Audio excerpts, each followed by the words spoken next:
Hi, I'm John with Roadkill Incorporated. So, I make a lot of art, and I realized I needed a big printer, like 11 by 17. I've always loved my Brother laser printer because it's cheap, $80 or so on eBay, and you get toner for nothing, like 12 packs of toner for $50 or even better than that. And besides, I've always believed in laser because it's more efficient and you really don't need color most of the time, and inkjets are junk and a huge waste of money with proprietary cartridges and all that. So I figured certainly Brother has a $199 version of my printer that also does 11 by 17, right? Well, it turns out no, actually. And it's not just Brother, but pretty much nobody has a low end 11 by 17. When you start searching, it looks like there are a ton of them, but all these low end printers that come up, they aren't. And they're just showing up because there are no 11 by 17 search results.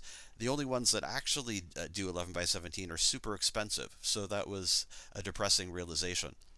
But then I remembered back to my corporate days, and we had some really great HP Laserjets that were almost literal tanks. The 5000, the 8000, these did 11 by 17, and I remember that they just sat there and printed forever. Some of them had millions of prints on them, and they were completely modular and easy to work on. Any given chunk of the printer, like the fuser or the belt assembly or the toner, would cost a couple hundred, but they were built like battleships and they just went on forever. So anyway, and the whole point of this video is that I wondered if these printers are still out there. And sure enough, they are. Just go to Craigslist, type Laserjet, and you'll find hundreds. You do have to do a little searching. You'll find people selling some for too much money, but there they are, the 5000, the 8000, all the variations for free, for $50, for $100. Offices are dumping them for some reason, and often they're happy to just have someone pick them up. Electronics recyclers, too, they will get them and they just scrap them, so you can get them there. So I couldn't believe this. These printers I paid thousands for in my corporate days were basically free. I went crazy and I picked up a couple, a Laserjet 8100 for $50, and I got an 8150 for nothing, although I felt bad for the guy and gave him 20 bucks. And in the process, I found a company that had ordered 35 reams of 11 by 17 paper by accident.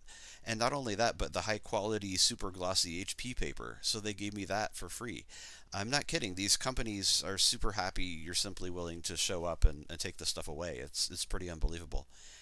So I got these things, and I was so excited because I felt like someone gave me the equivalent of a free car. Basically $7,000 worth of stuff for free.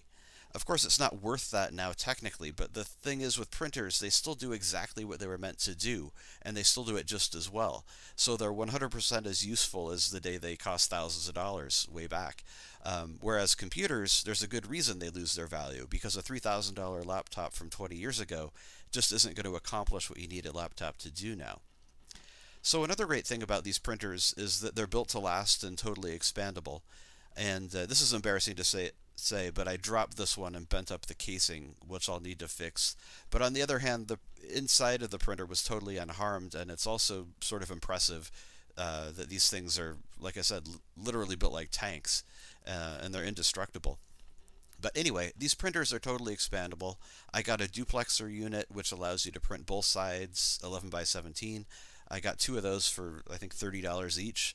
I expanded the RAM on both of them, which costs basically nothing.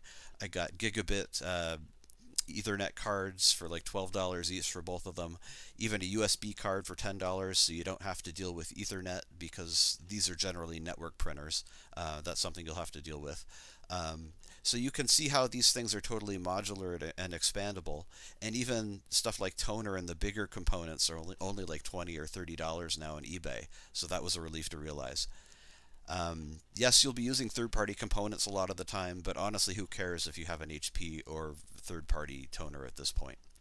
On the topic of Ethernet, this might be an issue for a lot of you who may not be well versed in network printing, or you may not have Ethernet ports all around the house.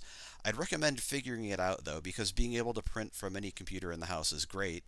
And you could also get a USB Jet Direct card like I mentioned, which turns it into a standard plug and play printer. But here's a solution I found that I think is really cool. This TP-Link Nano router for like 20 bucks, it connects to wireless on one end, and then it has an Ethernet port on the other end, which you can then connect to the printer. So essentially it's exactly the same as plugging the printer into the back of your router, except with this you can do it from anywhere in the house. And it turns out there are tons of cheap devices like this too. You don't have to go with this brand. So anyway, now I'm living in printer bliss. I have $7,000 worth of professional grade 11 by 17 duplexed network printing ability in my house. The only downside is that my girlfriend isn't happy about the 400 pounds of new gear, but she's used to that kind of thing by now.